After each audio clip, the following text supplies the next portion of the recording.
there was an article that news.com.au covered a property investor called Daniel Walsh, and he's basically saying that the middle class is going to be wiped out. Yeah, eventually. And he's not wrong as far as I'm concerned. And he's saying within the next decade. Welcome to The Greater Wealth here at Edge Radio Australia. It is that time where we sit down with Jarrod Whittaker, the man with all the knowledge, and we're talking about the big subjects. And today we're going to talk something that is close to home for so many Australians. It's a tough thing. I mean, we know, of course, the government's just changed all the laws when it comes to all the laws. What would we call it? The rules. We'll call it rules rather than laws in this case. As far as your deposit for your first home and what you need. And there's obviously a flow-on effect. Let's jump to it.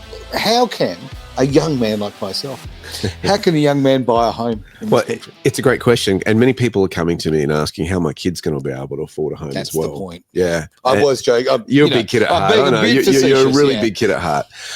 And look, fair enough. There's people who, don't own their own home and they're not children. They're not starting out either. That's right. And they're going, how am I getting into the game?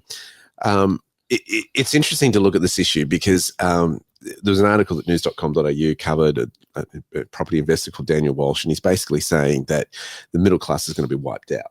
Yeah, and he's not wrong as far as I'm concerned. And he's saying within the next decade. Within the next decade. So he's saying basically that people who, buy a home, live in it, pay it off, the middle class, he reckons, the whole FOMO is kicking in. If you don't get in now, you're going to miss out forever type thing.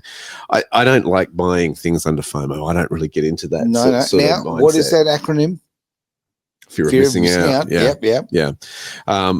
But if we look at this anomaly, all right, in terms of, let's say things don't change. Yeah. Let's say property prices don't come down, because people are saying, they've got to come down at some time. It's a correction. Let's say that what's difficult in this is government interference in the property market. It's always been the lever that Australia pulls, especially in an economic downtime. Very much so. Right. Yeah, so it seems to be the central part of how our economy works, really. When it comes to Australia, it's all about property. It's property and mining and a little bit of agriculture as well. Right. So, quite a bit of agriculture. But those are our three things in Australia that we've really, really sold. And we've got to assume, let's say, that nothing changes. Well, yeah, it's getting harder and harder for doing that and we've got to assume also that wages are not increasing. That's the big thing as well. And not at any rate that's anywhere near the real genuine inflation. Certainly not what's going on in the housing market. And I've got friends who are looking for a home right now, and it's literally changing from month to month. The same house is worth sometimes like $200,000 more a couple of weeks later. Yeah. It's just insane. Well, the average house price in Australia now is $1.068 million, right? Now, what you got to do is it takes into account the different, city versus regional, all that sort of stuff. So if you're in the regional areas, you're looking at about $716,000 as of September 2025. Okay. Whereas the other figure is more for the city median house price. And again, it ranges, as we all know, from city to city and capital city, etc. So, but then you've got to also add on the added expenses of that. Like if it's not your first home, which most people who are buying $1 million house, it's not their first home, right?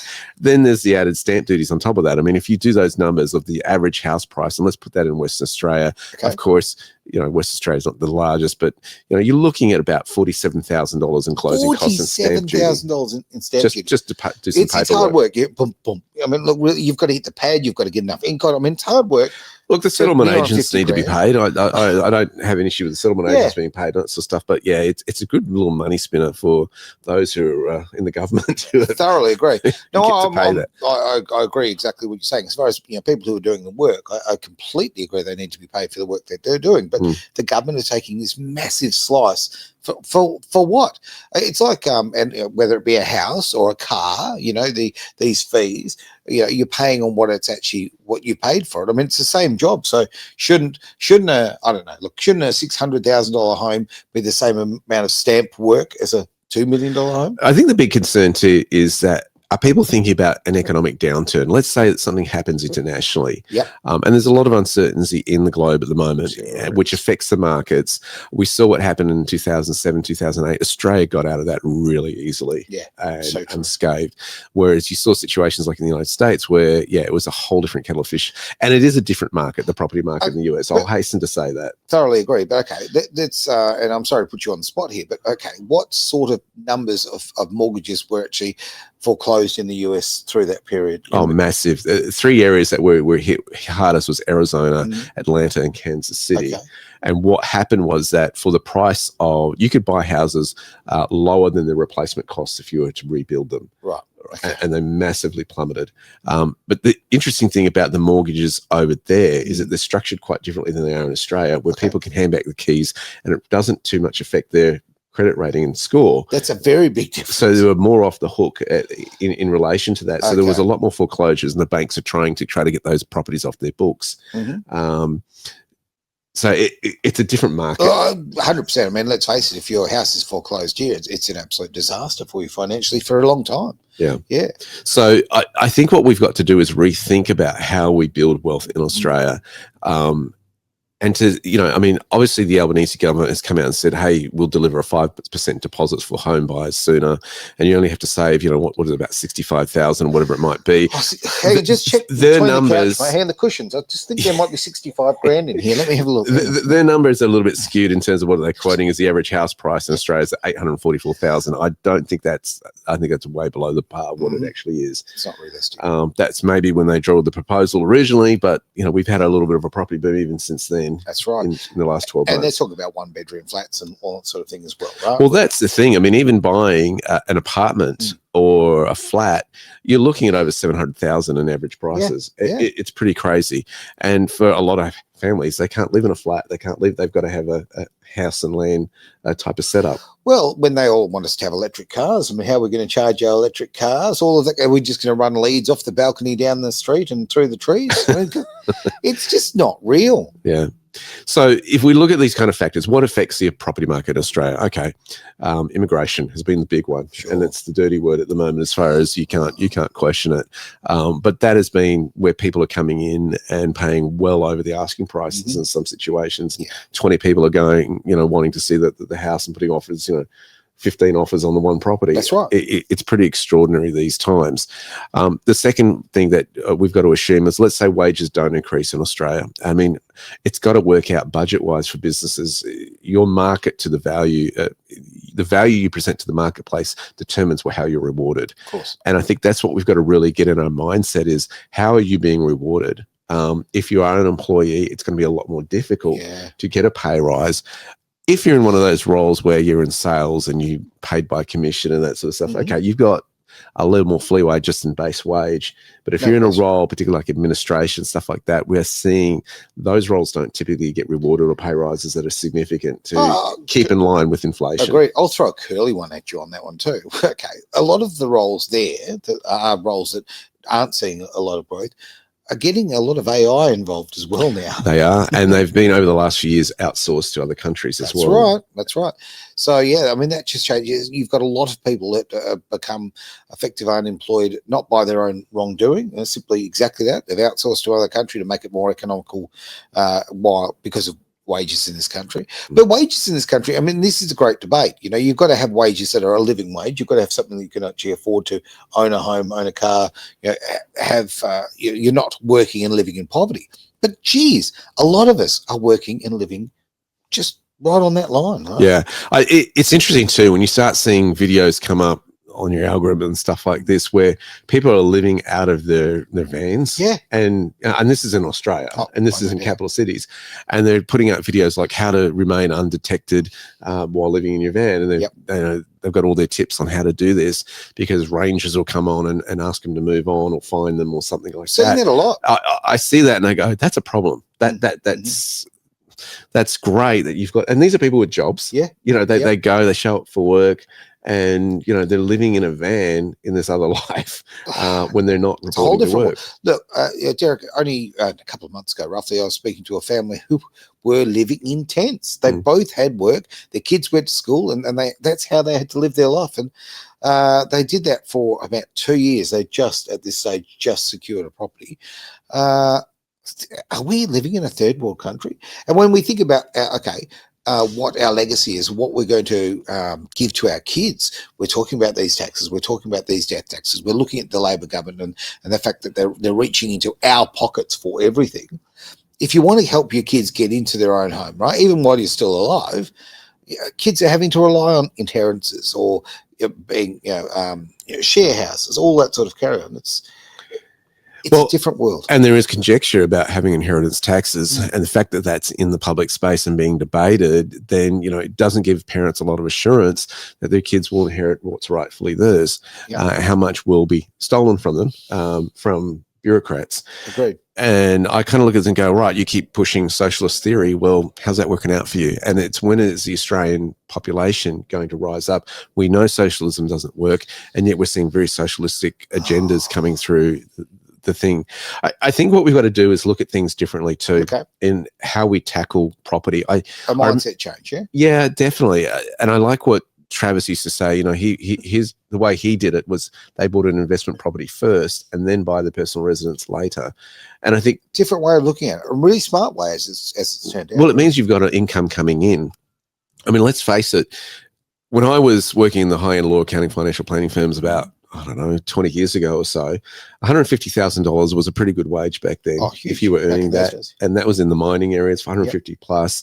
And you were seeing people who, you know, if they bought a property in a mining town during boom times, there was always a risk in buying property in mining towns, because if the mining sector downturned, that property price would plummet. It was very much on demand. Gotcha.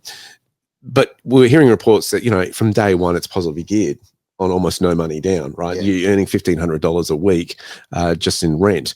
Well, guess what? That's kind of become the average in the metropolitan areas where people are paying that now. And so renting is really prohibiting a lot of people from saving for that deposit. Well, Derek, I'm in a situation, I'm renting for obvious reasons. Life hasn't turned out the way that I put together, with, you know, changes and so forth. And, that one bedroom places, mate, are $750 a week, one bedroom. Yeah. It's crazy, absolutely insane. Yep. So, you know, even trying to, like, if you wanted to share with people, bring the cost down, which is, you know, like a bit intrusive, not really the way you want to live your life, but it's an option. Even that is incredibly tough. I know of some people who are living, 3 people who are, by the way, they're not together, right? So 3 independent people living in a 1-bedroom flat in Dianella. Wow. Crazy. Yeah. Crazy. Just using wardrobes to split the rooms up and all kind of carry on and living very, very meager existences. So we're not battery hens. I mean, there's a reason why we're eating free-range hens, eggs rather, because we wanted to get the hens out of that horrible nightmare, and we're doing the same with human beings. Well, we live on a continent, and you look at our population size, there should be no reason why people are homeless in this country. I think it's inexcusable. And I think, you know, the property market in Australia is incredibly manipulated in the sense of land release and price control. And so you go, okay, we can't control that. That's in bureaucrats' hands. Either you get involved in that political game or not. And that's a decision whether that lines up with your life purpose or whatever. Sure. That all aside, you've got to start thinking about how to tackle the game. Entrepreneurship is a big one. It's getting to a point and a mindset where how can I be rewarded well for what I love doing and passionately doing. So true. So it's either the path of the entrepreneur, or it's also making very smart investments and making money while you sleep at night. And so, or doing both, a combination of both. You've really got to look at it differently. Look, so many people are using the term side hustle, right? Yeah. I mean, it's really, you are becoming an entrepreneur. It's as simple as that. And you need to be in today's society, because you do need multiple sources. And the thing about making passive income is a big one. I mean, this is something that your courses are brilliant at. And, you know, that's my personal opinion. I think that, you clarified that road for so many people. That's a great thing. A lot of people look at it and think, oh, making a passive income or having secondary, it's all too hard. Well, it's not when you slow it down and get the right facts and the right education. Well, it's a mind shift, and you have to, what is scarier? And I think a lot of people have said to themselves that having a job is a place of security. Mm-hmm. I've seen in the global financial crisis, people walk into different departments and say, "Thank you for your service so far. You're all dismissed now. You no longer have a job." And this is, 60 people there who've been loyal to the company for how many years? This is what they do in terms of a downturn, and big corporates will go in, they'll look at the fat in terms of the businesses. What do we need to cut? Because often there's this overspending somewhere in the budget. Yeah. They cut that first. Then they look at if they're going to do that, they get rid of contractors first, and they look at, okay, which employees can we get rid of now? Ones that aren't essential for us to make a profit. Or who are underperforming in whatever areas, and go from there. Sure. Very much like what the US government's doing right now in their disagreements with the budget. And they're looking at, well, we'll shut it down. Let's look at what jobs we can look at. It's trim the fat, right?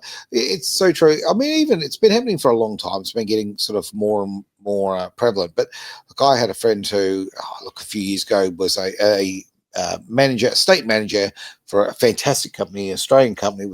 Everything's all going well, yada yada yada. Now, he'd been with that company for a really long time, like I'd say over 30 years, right?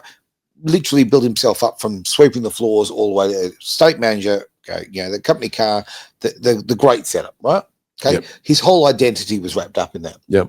And a lot of people are wrapped up in their corporate titles. Yeah. Yes, spot on. Now, great company, all kind of thing. One day they just went, guess what? We've decided to rationalise. So we're going to get rid of all our state managers and just have one manager in the East Coast. Now, look, it hasn't been actually very good for the business. Long term, I think they clearly made a terrible mistake. But this man who was very good at what he's done, does for a living, and didn't do anything wrong. All of a sudden, well, hang on, look, here's a check, catch you later. Yep. It's a tough thing, and look at that immense loyalty. Look what they've given to that position. There's a lot of people in that situation. Absolutely, but you've got to realize it's not secure, and I think people think that it is. I also think we need to start thinking differently in terms of how can our kids be entrepreneurial, and how do we educate them to think differently. We have a education system that's very much geared into creating employees. Do what you're told. And so one of the things I've done with my kids is I've never, if they want money, I go, great, go sell something. And they either have to look at creating something to sell, or selling something they already have, a toy that's been given to them or whatever. But if you want money, go create it. Rather than getting a handout, I don't give pocket money. No. And so that's how I've trained my kids. And then, I've seen them, especially my son who's older, he's made money. And then we take him to the position, right, how can we invest this money now? And make it grow and make money while you're sleeping. And I think we've got to start getting that into our mindsets. But my whole emphasis is let's say there is a worse time in terms of economics. Okay. How are you positioned for that? Are you living from paycheck to paycheck, or are you working on yourself or working towards something where you'll be okay in terms of smoothing it out? Now, again, I don't want to be here on the microphone talking fear, but what I am encouraging you to do is get off reliance from a government and saying it will look after me, because there's no guarantees that will happen. Because as I'm looking at things like, you've got a public sector, which is a major employer of places like Sydney. I'm going, that is not sustainable long term. No. I mean, look, that's part of the game. That's why they're increasing the public service so much, making people so dependent that they become very, very compliant, because that's where their living is. But you're right. I mean, look, when things eventually do come to the crunch, guess who's going to go? Right? Yeah. I just want to mention too that we'd love any questions or comments. If you've got anything you'd like to say, look, type away, get those questions in or comments on what we've been talking about today. Some will come through on the feed today. Some we'll actually see during the week. So it's always great to have that. But when we're talking about, I mean, this is grassroots stuff, right? Like changing your mindset and thinking about the fact that, okay, your kids, the current status quo of how things are running, your kids will not own a home. All right? They will not own a home. If you stay as an employee. Yeah, that's exactly right. Unless you change your tack. as I say, you said before about with Travis buying an investment property before you bought another. That's personal residence, yeah. Yeah, smart play. Getting out of the CBD, getting out to regional areas is a very, very smart thing, especially with these days where you can work remotely so much more. Definitely. It opens up a whole new opportunities. Again, it depends on what kind of industry you're in and what your skills are. But diversifying your skills, I know it's hard when you're doing a full-time job. The employers are trying to get everything ounce of work they can out of you and every productivity. And coming home, it's easy just to sit down, maybe, flick on the TV in front of and have a cold beer type of thing. We've got to start looking at how many hours, how much time are you wasting? How much is it costing you to watch your favorite television program or be on social media and this sort of stuff? Because you could use that time to be educating yourself on how to build a business or how to do investments or what's actually going on. Now, what about the risks involved? Look, everybody has a different risk appetite, and it's recognizing where your appetite is. I call it the sleep at night factor. Okay. You don't want to be up at night worrying about what your investments are doing or may not be doing. It's a case of how do you assess what is your relationship with money and what can you stomach with that? And that's a bit of trial and error sometimes. People were figuring that out. Oh, okay. I'm going to jump into one of your courses, the one that I took something from here, doing it myself. But you called money happy tickets. I'd never ever heard of it referred that way. And I tell you right now, again, it's a mindset change. Right? When you think that, because people worry so much about money, and don't get me wrong, you've got to have the bills covered. You've got to have build a lifestyle that suits you and what your goals are. But yeah, when you change the way you look at it, and maybe. Can you expand what you mean by happy tickets? Well, it's actually a term that one of my business coaches gave me one time. And so you pinched it. Go on. Well, I do give him quite, I'm acknowledging him here. Wes Hode was the guy who came up with that. And I thought, to me, money is a game. If you can think of it as a game of, when you're used to, as a disc jockey in radio, you go to the studio and can I do a better shift than I did before? Because in radio, you're only as good as your last shift type of thing, true. Right? Or, for those who love gaming and computers and stuff like this, can you beat your score from the last time? I kind of look at finance that way, because if I do that, then for me, it's fun. It's fun to deal with. It's a challenge. And when problems come up, as they inevitably do, I go, all right, well, how do we solve this puzzle? Yeah. And it's about problem solving. So it's a great point. And then, you know what? The computer game thing is a great analogy. Yeah. How many people go home of a day, and this is a big part of society. It's not something I do these days, but, I've done it in the past, and sit there and, I became far too good at Colin McRae Rally. I'll tell you right. After I got injured I had to give up the sport and I got too good. Yeah. Now, that time, I could have done something far more productive with it, but it was feeding, isn't it interesting? That was feeding the competitive part of me that I couldn't race because of injury. So I'm feeding my competitive urges. Now, what if I just changed that and went, okay, my competitive urge could be using that time to make money, to create something that will create a passive income. Yep. Better use of my time. Or building your own computer game that you can sell to others. My skills? No. Or teaming up with someone who has those skills, but you have the entrepreneurial skills to bring to it. See, look at you, just solving problems. But it's true. It is true. All of that wasted time, and I was saying, I was in that particular case, I'm pushing my energies into something because I have a competitive nature. I have a nature of always wanting to beat myself, actually, right? And because of that, that's where I was putting it. Now, wow, if I just put it onto that happy ticket idea of going, okay, right, this is the game. How do I make the most of it? How do I achieve something? It's a great way to go. It's a puzzle. And I think one of the things that's really helped me in terms of risk, because you always hear a lot of traditional type of finance talk about, what about the risk of getting into this? This is risky, et cetera, et cetera. The way I eliminate risk is I research the heck out of it. I study it. And the more I understand what's going on, the less risky it becomes. You go, all right, am I comfortable with this? How can I hedge that off? How can I manage that? What can I do here? So the more you research, the luckier you get. Well, yeah. But I want to also make this point too. And a lot of people are just chasing the buck, the almighty buck. True. That is not a way to live life. The money is meant to serve you rather than you serve it, because that's the danger if you're always chasing the buck. There's never enough. Yep. Right? It's always just out of grasp. It's always, one of the comments that I used to always hear in the high-end law, accounting, financial planning firms was this: I just want a little bit more. Right. And that was from the guy who's making $40,000 a month trading the markets, right down to the guy who's on the dole. Right. It was always the same line. Just a little bit more. Just a little bit more. Yeah. And I realized that that's not the thing that satisfies.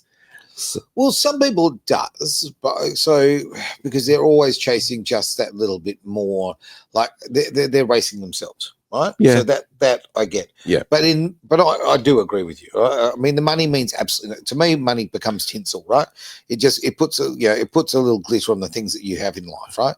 As far as you own. But like if you're doing something of genuine value to yourself, to your soul, to your family, if you're actually building something that has more value than a number. Well, how do you know when you're rich? Different for everybody. To me, it's comfortably numb. It's that, lack of pressure. Mm-hmm. The fact that, if somebody if I had a friend that was in Sydney and they're in trouble, I can jump on a plane straight away and I can just cruise off over there and help them out or send them some money or whatever. That to me, it's, just to be comfortable enough to know that I'm not worried about every cent in the bank. Other people, it'll be a figure. Other people, it'll be a type of sports car. Other people, it'll be a big house. To a lot of people, it's a handbag. And to me, it's more than that. To me, it's what is your life purpose? Yes. Because if you are chasing, there's a lot of people who have a lot of money, but they're absolutely miserable. Oh, damn straight. Right? No, I feel it. And it can be a very lonely companion if it's just you and the bucks, and particularly for the entrepreneurs who've walked over other people and they don't have any friends anymore. Yeah. Well, that is such a great point. I mean, to my mind, again, I look at my past and whether it be from a sporting or a business point of view, the ethos was always to you walk over whoever you need to get to your goal, right? Okay. So it was about walking on people. Now that burns a lot of friendships. Yep. It really does. Whereas my ethos now is I enjoy success. I enjoy building things up. I enjoy getting bigger and bigger. And guess what I enjoy more? Taking others with me. Yeah. Right. That is a life purpose in itself of being able to give freedom to other people. It's far more valuable than, a pile of bodies just to, that you've stomped all over to achieve your goals. It's very selfish. Another thing about this, one of my business coaches told me was this, is, Wes Hone, I'll give credit to him on this one as well, is if you try to put your competitor out of business, there's a problem because you end up paying for them anyway when they're on welfare. There's no point doing it. It's better to work with them and go, how can we make a buck together? And in any joint venture, there's three parties that got to win. Yeah. You've got to win, they've got to win, and the customer's got to win, because if the customer's getting ripped off, they're not going to come back and do business with you as well. And one of the beautiful things in terms of minimizing your marketing costs is getting repeat business. Yeah. But okay, we're talking about business here. We're talking about money. Now, people often associate money with, quite frankly, evil, right? Okay, a lot of people think it's the root of all evil, all that kind of carry on. And we're talking about it, or certainly from, this is my interpretation. We're using it as a tool to achieve, whether it be, our goals as far as social goals or our what's the word I'm searching for? I mean, basically to find your life purpose, right? Like it is a goal to do that. It's to serve the life purpose. That's right. Yeah. Money is simply a tool to do good by, right? This computer is neither good or evil, but it can be used for good. It can be used for evil. It's Apple. Neutral. It's definitely evil. Yeah, definitely. Same with finance, right? It's neutral. It either can be used for good or evil. It's cryptocurrency. Everybody's talking about CBDCs. Again, there's an allusion to it could be used for good. It could be used for evil. And I think it's putting it in the right place, but really going, what is the greater purpose of my life here? And what is it that I need to serve humanity with? Because you have a unique skill base and a unique gift. The world needs you doing that life assignment. It's so critically important, because if you don't, we are all poorer for it. So true. And what I want to see people do is come into that life purpose, but allow the finance that you need. It's always bigger than what your wallet is. Your life purpose is always bigger. So that's where you need to obtain it, what we call by faith. And so you've got to walk in this, in this dynamic of, it's not certain here. Of course it's not certain. It's never going to be certain. It's like the couple that say, we're going to have a baby when we can afford it, when we've made enough money. Well, guess what? That day never comes. No. It doesn't. No. Otherwise, you're never going to have a kid. No, that's right. I mean, certainly if I'd waited. No. That is it's a great point. I think that, and again, and as Australians, obviously we've got an international audience, so a lot of countries won't see this sort of way. But Certainly the Americans, they celebrate success of each other, and I think that's a really good thing. There's a lot of other countries to do that. In Australia, we do the tall poppy, and we tear people down for their success. It's got to stop. It's just got to stop. Now, I see a comment coming in there from Peter. G'day, Peter. Good to see you there, mate. Now, he has put government is, and I think there's a couple of little emojis there. Evil. Well, guess what, Peter? Thoroughly agree, mate. 100%. Well, again, government can be good. It can be evil. It can be used for good. It can be evil. And I think we've got to bring it back. If it's not in the place that it is serving humanity, because remember, there's this tension with government. It's there to protect us to some extent. That's not true anymore, though. Well, hang on. If there's a foreign invader from a different country or realm, we expect a defence force to go out and fight on our behalf, correct? Yeah. But I have faith in our men and women in the defence force. I have no faith in the people who are commanding them. Right. But, okay, difference. But we've got to get good people in those positions again. Of government, right? We need to do that.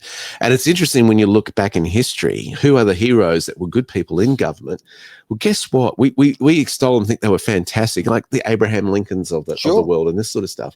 They were hated at the time. Right. They were so hated that they were assassinated, right?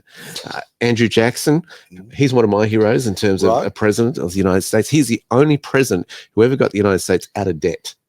Right? Really? Yeah, he was one tough cookie, that guy. Now, I never want to say this name ever again because it makes me sick, but Clinton, didn't he get America out of debt? No, because he balanced the budget once. He didn't get him out of debt. Okay. He's more famous for other things. Okay. No, he did a lot of other things. No, sorry, I apologize. He balanced the budget. That doesn't mean getting him out of debt. My apologies. Yeah, big clarification on that one. But okay, if we look at Australian politicians, right? And I'd be interested, Peter, if you could put up your comment there, mate, I'd appreciate that. Okay, if we really dig deep, can we think of a genuine hero, a genuine politician who has had the Australian people's best interest at heart? I can't. It's a tricky one, and I think that part of the weakness too is Menzies, maybe? Yeah. I think part of the weakness too is we don't have a lot of teaching on Australian history in our school curriculum to be able to identify that. Skipped over. I mean, I know that the Santa Maria was one of the ships that sailed to America, but I couldn't name the ones that sailed to Australia. That's wrong. That shouldn't happen. Yeah.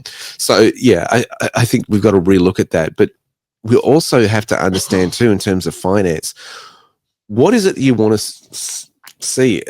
If you are going to launch a business, you're going to invest 10 years of your life minimum in that business. Okay. If you're starting from scratch, that is if you're not buying a business, if you're pioneering. All right. If you're buying a business, it's a little bit different. And people go, well, how can I get the money to buy a business, etc.? That's a whole different thing. But it's you've got to look back and go, that 10 years will go very quickly. And you're going to look back in your life and go, is that really what I want to give my life to? Has that been my contribution to society? Yeah. And did I do my life purpose in that? And I think we've got to think deeper on these issues and start instilling that in our kids when they come up and they say, well, there's a whole, what are you going to do with your life type thing? It's like, what is your life purpose? What is it that you are uniquely designed to change in our society for the better? And how we go about that? Well, it's true. I mean, I don't want to dedicate, 10 years of my life to, making sandwiches, right? Like, some people, that's their thing. But it's, find a business that actually suits your personality and your life purpose and what you want to achieve, and not just financially. I know a lot of people will look at a business and just go dollars and cents, and I get that because they want to fund a particular lifestyle. Yep. But if you're so right, if you're going to put in, sort of here at Edge, I work 7 days a week, right? And doesn't mean 7 full days, but they're pretty sizable, right? And you don't ever get away. Now, if I hated it, geez, that would be a struggle, right? If I didn't believe in it, geez, that'd be a struggle. So pick something that means a lot. Now, that might not be, certainly, I don't know, broadcasting probably these days doesn't make as much money as owning a laundromat, but it's, I have passion for it. And if I'm going to live it every day, that's what I should do. And I think everybody, if you have that opportunity, that's something. Well, broadcasting is changing. And I think that's what we've got to realize. How is the world changing right now in so many different fronts? Let's take the broadcasting example since you brought it up. Okay. Since 2020, there's been so much distrust from a lot of sectors of society in terms of what the mainstream media has been telling you. Secondly, the technology has certainly changed. 20 years ago, you couldn't have done this, what you're doing now, right? The other issue is you've got a global audience, right? So your expansion has grown. However, there's a lot more competition in the market. So it's really, and yet there's a gap coming where the mainstream media is losing money and viewers because of the mistrust. You look at the ratings of, big corporates in America now, they are losing big time. In fact, if you look at the share price of Netflix recently, simply because Elon got out there and said, cancel your Netflix subscriptions because of the wokeism that's being promoted here, and that share price has lost billions and billions of dollars. It has. So you're getting this more village, global sharing of content that wasn't in existence 20 years ago. That global village idea. I mean, I can remember, I don't know, quarter of a century ago, I actually was working for DMG, which is DMG's Nova. Okay. And when they bought their license here in Western Australia, I was all part of, that whole change. And okay, I'm told, I never could actually check this out myself, but I was told they paid $26 million for the license to be able to be part of the Perth system. Now, why I mention that is what you've just said. Look at the environment now where people can get in, if you wanted to, you could go and, I know, spend, well, quite frankly, you could do it with your phone at home if you really wanted to. There, people can broadcast, and you've got a lot more voices. You haven't got a price like that to get into the market. Absolutely. And look, I remember when Alan Bond bought Channel 9, was it for 110 million or something? No, he paid $1 billion. Oh, 1 billion, was it? Yeah. Oh, there you go. I know this for the crazy reason, sorry to distract you, but on that, because I just love the story. Yeah. That Kerry Packer had the $1 billion check on the back of his toilet door. Right. So every time he was in the loo, he could actually look at the check. It was framed and on the wall. So sorry, go on. And his line was, "There's only one Alan Bond in life." Right. And 3 years later, he bought it back for 300 million. Was it 300 million? Yeah. Okay, so there you go. And I mean, that was a lot of money back then. It's still a lot of money now. But back then it was even more. And I think now you can get a channel on YouTube for nothing. Yeah, you can. You can get it, and you can serve it out to several different platforms. Now, if you want to buy the platform like Elon recently did, well, you need a few billions in the kitty. But this is the thing: is it never before has it been cheaper to start up a business than it was, 50 years ago? That is a brilliant point. It really is. So again, let's not look at the doom and gloom of things being, a bit tough, because quite frankly, it is just a world of opportunity. It really is. You could open, I mean, if you were using that as an example, as a broadcasting business, you could do that very, very easily. But, like there are just so many businesses you can get with a very low entrance cost. I mean, I jokingly was talking about a laundromat before, but I've actually heard of people are buying those for very, very small amounts of money. Very small amount of money down. Look, people who are working as baristas, getting themselves a ute and setting it up and doing that. Car washes, all of these sorts of things, exactly, which you've got a, relatively speaking, much lower cost of entry. Look at how Uber disrupted the whole industry, right? Great example. All they did was use other people's assets that were being underutilized and actually just losing value in their carports and garages and out in the parking lot. And they said, let's use those depreciating assets and service a need. Let's disrupt the whole taxi industry and charge the consumer lower fees. But the taxi driver can now earn an income that they weren't before. And suddenly you've got all these people who are now Uber drivers. That's right. Running around in their vehicles and making money off them. I mean, did they have to go and spend billions and billions of dollars buying cars and then have the headache of tracking who does what? No, they just put it all online. It was incredible disruptor. Example. Of what is able to be done for very little money. Look, again, it comes down to your relationship with money. And I would say, I really recommend, honestly, as I say, I've done a couple of your courses now. People I know that have done the courses with you have just been so successful and done so well. For me, it was a mindset change, so I really appreciated that. And so, look, get on board. Simple as that. If you want to make some real changes in your life and change your relationship with money and actually look at a passive income, look at other ways that you build your personal wealth, and actually building your personal wealth will build your freedom. So get on to, of course, the blueskyfactory.com. Is it .au? .com.au. There you go. And if you can't do it for you, do it for your kids, or find whatever it is that can motivate you to do that. Because again, coming back to our final point, our original point, I should say, is that a lot of parents are coming to me going, how are my kids going to afford a home? Yep. Okay, so we want our kids to have homes. We want our kids not to be living out of their cars. We want them to have a future. We want them to be able to have the now, where it's become a luxury of actually building their own families. So parents are thinking, I've got to get my kid out of the house. Well, even on that, the independence of the granny flat. Yeah. Right? I mean, there's many things to look at. All right, mate, we're going to wrap up the show and just have you got some thoughts for us?